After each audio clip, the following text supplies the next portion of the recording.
the throngs of people that continue to come out. I just wanted to tell you, a heartfelt thank you, because Dallas, you have made Carry the Load your own event, and what we started, you have continued to build upon. So again, thank you for making Carry the Load such a special event here Memorial Day weekend in the city of Dallas. So thank you.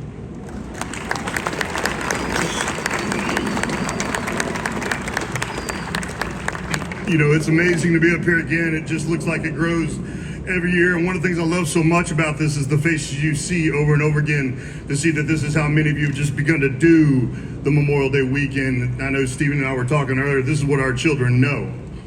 And so many of you young men and young women, we've watched you grow up here year in year at Carry the Load. And that reconciles something that was restless within us when we began this. We began this because, firstly, I think Stephen and I would both share with you part of why we were angry was because we had not done Memorial Day well ourselves until we started losing our friends. And so we wanted to reconcile our own relationship with Memorial Day, and then to watch the nation say thank you in the way that only numbers can. And y'all have done that in spades, and we have units to reunite here and go on patrols together here, and it's such a blessing. And someone was asking me earlier this week what Memorial Day means to me, and I'll share with you what I shared with them. For me, there are 3 pillars of Memorial Day. And the first one, of course, is them. Those we miss, those no longer with us, those that thought we were worth it. The names on the backs and the fronts of shirts, the name tags on packs, the uniforms worn in tribute to, the logs that are carried, the totems that are carried, those things that signify those men and women that we love and miss and we're better for having known. I know one of the years my oldest daughter and I were walking, and she asked me, she said, "Dad, are you sad?" And I said, "Yes, of course I'm sad. But I could be sad because I miss my friends, or I could be sad because I never knew such men." And I gotta tell you, babe, sometimes it's good to be able to choose your sad. I choose to be sad because I knew such men. That is the price of admission.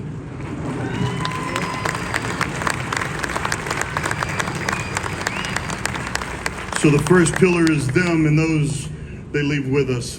The second pillar for me is us. All of us, many of us wrestle with the time that we have that those we love and miss don't have, and we worry and we wonder whether we're worth these time we're given, but whether we are or not, we have it, and we must steward our time. We need to use the time that we've been given that those we love and miss no longer have. The highest crime we could ever commit is to waste the time that we have that those we love and miss do not. We shall use our time. As Jack London said in his credo, the proper function of man and woman is to live, not merely to exist. I shall not waste my days trying to prolong them. I shall use my time. The second pillar is us to be worth our time. And for the next 20 hours and 23 minutes, our hearts will fill as we watch each other work to be worth our time. And the final pillar is those coming behind us. I would love for our nation to no longer need heroes. It would be the height of my dream to live in a nation that no longer needs heroes, but the reality is we will always need heroes. And in order to have heroes, we have to treat the ones we've had well. We have to let people know if you fall, we will pick up those you leave behind. That's why Memorial Day is Memorial Day, to not just acknowledge the sacrifices of the military on Memorial Day, but leading up to Memorial Day to say thank you to the other sacrificial services, fire, law enforcement, and rescue personnel. And if we do this well, sincerely, intentionally, authentically, and with passion, we will earn the heroism of those who come behind us. And we get to live this out for the next 20 hours and 23 minutes. Hearts will fill, not just here, but all over the world as people watch what you do for someone you love and miss. The job Stephen and the team have done is remarkable. The evidence lies before us.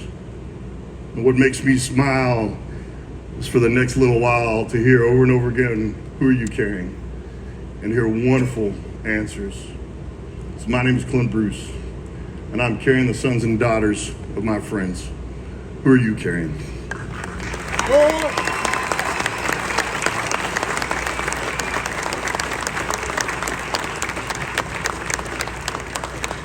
So Chris, with that, I think we're ready to get this thing going. Thank y'all.